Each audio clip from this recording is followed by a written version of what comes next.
এখানে আইয়া আপনারা কি পাইছেন ফ্যাসিলিটি? আমরা ফ্যাসিলিটি বলতে কোনো কিছু পাইছি না। সকালে থেকে আমরা না খাইয়া আছি।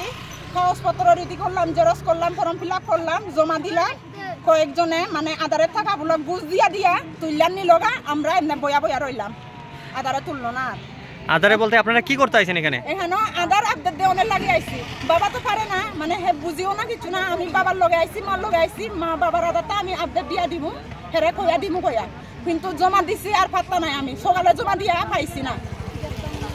আচ্ছা, আপনি সকালে কয়টার সময় আইছেন? সকালে আমরা 9:30টার সময় উপস্থিত এখানে। কোন জায়গা থেকে আইছেন? আমরা মাদম মাস্টার পাড়ার লোক, মাদম মাস্টার পাড়ার থেকে হয়ে আইছি। আমি এই গ্রামের লোক, এই গ্রামে ওইটাই। এখন আপনার দাবি কি? কি দাবি? দাবি হইতাছে আমরা স্টাফগুলা, ব্লগার স্টাফগুলা আয়া আমরা আধার কার্ডগুলা আপডেট দিয়া দো, তারপরে হেরা যাওগা। এটা চাই আমি। আপনারা কতজন আছেন এখানে? প্রায় কাগজ জমা 100 জনের উপরে আছে। শুধু আমি না, ছোট ছোট বাচ্চা ফুলাবার নিয়ে অনেকগুলা দিদিরা রয়েছে, কিন্তু কোনো কাজ হয়েছে না। যারা হেরা তো তুলব কইয়া সিল টিল দিয়া অলরেডি রেডি হইরা রাখছে কাগজটি। আর বাচ্চা কয়েকজন থাকা গুছ খাইয়া তুললা হেরা গেছে গায়ে হনে। ঠিক আছে। উদ্দেশ্য আমরা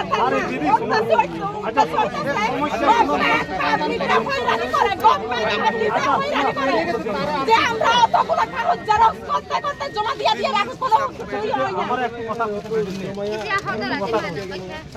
আমরা তো আপনারা আমরা লাগে দিতে আইছেন, আপনারা কিন্তু এটা করতে পারতেন। দাদা যেগুলো না হচ্ছে মানে এই কোনার কাছে ইয়াদন করতে পারতেন। আপনারা তো এই কথা কইলেন না, আনো দিয়া না ওষুধ তো কিছু কইছে। অ্যাপ্লাই করছিলেন, ম্যাজিস্ট্রেট কি আপনার হইছে? ম্যাজিস্ট্রেটে জমা দিছি, মোবাইলে এসএমএস আইবো।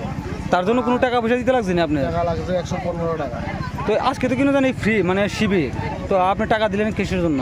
কইলো 115 টাকা দাও, জমা দিতে লাগবো, না দিলে দেওয়া লাগবো না। এটা হইতো না, হইতো না তা কইছে না, 115 টাকা খুঁজছে। আপনি 115 টাকা দিচ্ছেন? 115 টাকা দিচ্ছি। আজকে এই জায়গাটা কোন জায়গা?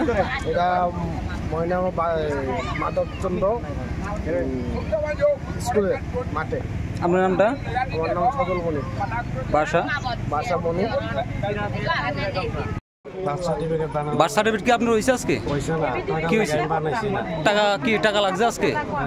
আমি বানাইছি না, মানুষের টাকা কত কইছে? 100 টাকা। আমাদের নেক্সট ডে কইছে 300 টাকা লাগবে, মোট 400 টাকা। 400 টাকা আজকে, 100 টাকা পরে 300 টাকা। এভরিডে করে সবে 300 টাকা বাকিটা দিতে বলছে যে বিনামূল্যে সার্টিফিকেট দেওয়া হবে এবং আধার কার্ড থেকে ম্যারেজ সার্টিফিকেট, রেশন কার্ড ধরে সব কিছু বিনামূল্যে দেওয়া হবে। তো কিছু কিছু মানে জনসাধারণ অভিযোগ যে এখানে মানে সার্টিফিকেট জমা দিতে এসে তাদের কাছ থেকে কিছু টাকা অর্থ নেওয়া হচ্ছে। কোন জায়গায় আপনি শুনছেন এখানে? না স্যার, যদিও আমাদের কাছে যেটা মানে অভিযোগ যে সার্টিফিকেট করতে গিয়ে সে কিছু টাকা দিতে হচ্ছে, টাকা না দিলে সার্টিফিকেট হবে না। আপনারা একটা কাজ করুন, দেখুন আপনাদের তো কোনো নাম দেওয়া নেই, তো অভিযোগপত্র পেলে এটা আপনারা পুলিশের কাছে পাঠিয়ে দেবেন। ঠিক আছে, কিছু কিছু মানুষ এইরকম যদি হয়ে থাকে, স্পেসিফিক যদি কিছু থাকে এইরকম যদি হয়ে থাকে যে করেছে বা তাকে আপনারা আইডেন্টিফাই করুন, পুলিশের হাতে তুলে দিন, আমরা এক্ষুনি দেখব। স্যার মানে জনসাধারণ অভিযোগের মাধ্যমে আপনি যে অভিযোগ করছে তাকে বলুন না আমাদের আইডেন্টিফাই করে দিতে এরকম কে করছে। এতগুলি অথরিটি রয়েছে, মানে ডিপার্টমেন্ট রয়েছে, কোন ডিপার্টমেন্ট থেকে এই কাজটি হচ্ছে, কারা করছে সেটা তো আর আমরা জানি না। যিনি কমপ্লেন করছেন তাকে নিয়ে আসুন, আর যার বিরুদ্ধে কমপ্লেন করছেন তাকে ধরে পুলিশের হাতে দিন। এই হলো সোজা কথা, এখানে কোনো পয়সা করির কোনো ব্যাপারই নেই। ঠিক আছে স্যার, আমরা অভিযোগের ভিত্তিতে আমরা আসলাম এখানে যে অভিযোগটা একটা সার্টিফিকেট করতে গেলে টাকা দিতে হচ্ছে, অভিযোগটা নথিভুক্ত করা। ঠিক আছে, এখানে কোনো পয়সা করির কোনো ব্যাপার নেই। যদি কেউ এইরকম ধরনের ইয়ে করে থাকে সে ভীষণ অন্যায় করেছে। ঠিক আছে, যদি এরকম কোনো লোক করে থাকে সে ভীষণ অন্যায় করেছে। আপনাদের উচিত তাকে ধরে পুলিশের কাছে এক্ষুনি জমা দেওয়া, এবং যিনি অভিযোগ করছেন তাকেও আপনারা পুলিশের কাছে জমা দিন। পুলিশ তার কাছে অভিযোগ শুনবে এবং যার বিরুদ্ধে অভিযোগ করেছে তাকে আপনারা পুলিশের কাছে তুলে দেন। নিশ্চয়ই তার একটা ব্যবস্থা হবে। এরকমটা হওয়া উচিত হয়নি, যদি হয়ে থাকে।